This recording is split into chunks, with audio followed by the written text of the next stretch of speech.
আসসালামু আলাইকুম। আজ আমি আমার সবচেয়ে খুব পছন্দের একটা সকালের নাস্তা অথবা সন্ধ্যার নাস্তা তৈরি করব। এটা আপনারা যেকোনো সময় তৈরি করে খেতে পারেন। খুবই অল্প সময় লাগে এবং অল্প উপকরণে হয়ে যায়।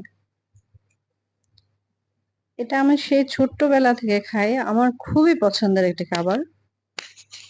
যদিও খুব সাধারণ এবং দেখলে সবাই বলবে যে এটা একটা আনহেলদি খাবার। যেহেতু এটা ডুবো তেলে এবং চিনি দিয়ে বানানো। আমি এখানে ময়দা, চিনি, সামান্য একটু বেকিং পাউডার আর হচ্ছে নারিকেল নারিকেল কোড়া দিলে এটা খেতে খুবই টেস্টি লাগে। এটার শেপটা খুব সুন্দর হয় না, বাট খেতে অসাধারণ হয়। আপনারা বাসায় বানিয়ে দেখবেন, অসম্ভব মজা এবং খুব সফট হয়। এই নারিকেলটা যখন দাঁতের নিচে পড়ে খুব ভালো লাগে। আল্লাহ